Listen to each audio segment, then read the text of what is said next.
यिर्मयाह का ग्रंथ अध्याय 31 पद संख्या 1 से 7 तक।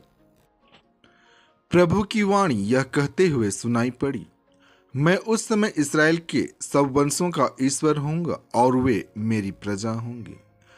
प्रभु यह कहता है, जो लोग तलवार से बच गए उन्हें मरुभूमि में कृपा प्राप्त हुई। इसराइल विश्राम की खोज में आगे बढ़ रहा था। प्रभु उसे दूर से दिखाई पड़ा। मैं अनंत काल से तुमको प्यार करता आ रहा हूं, इसीलिए मेरी कृपा दृष्टि निरंतर तुम पर बनी रही।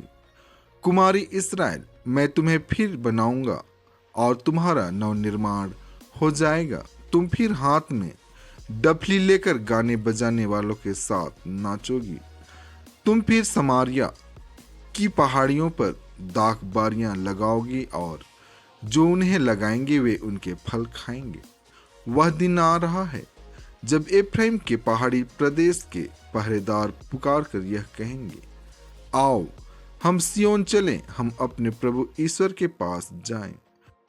क्योंकि प्रभु यह कहता है, याकूब के लिए आनंद के गीत गाओ, जो राष्ट्रों में श्रेष्ठ हैं उसका जयकार करो, उसका स्तुति गान सुनाओ और पुकार कर कहो, प्रभु ने अपनी प्रजा का, इसराइल के बचे हुए लोगों का उद्धार किया है।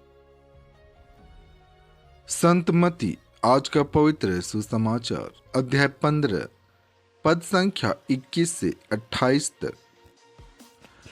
ईसा ने वहां से विदा होकर तिरुस और सीदोन प्रांतों के लिए प्रस्थान किया।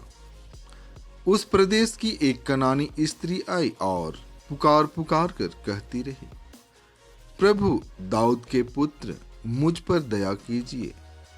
मेरी बेटी एक अपदूत द्वारा पूरी तरह सताई जा रही है। ईसा ने उसे उत्तर दिया। उनके शिष्यों ने पास आकर उनसे यह निवेदन किया, उसकी बात मानकर उसे विदा कर दीजिए, क्योंकि वह हमारे पीछे पीछे चिल्लाते आ रही है। ईसा ने उत्तर दिया, मैं केवल इसराइल के घराने की खोई हुई भेड़ों के पास भेजा गया हूं। इतने में उस स्त्री ने आकर ईसा को दंडवत किया और कहा, प्रभु मेरी सहायता कीजिए। ईसा ने उत्तर दिया, बच्चों की रोटी लेकर पिल्लों के सामने डालना ठीक नहीं है। उसने कहा, जी हां प्रभु, फिर भी स्वामी की मेज से गिरा हुआ चूर पिल्ले खाते ही हैं।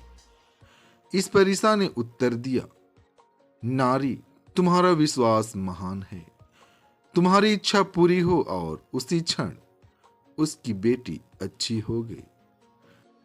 प्रभु के इन सुंदर वचनों द्वारा आप आशीषित हों। आमीन।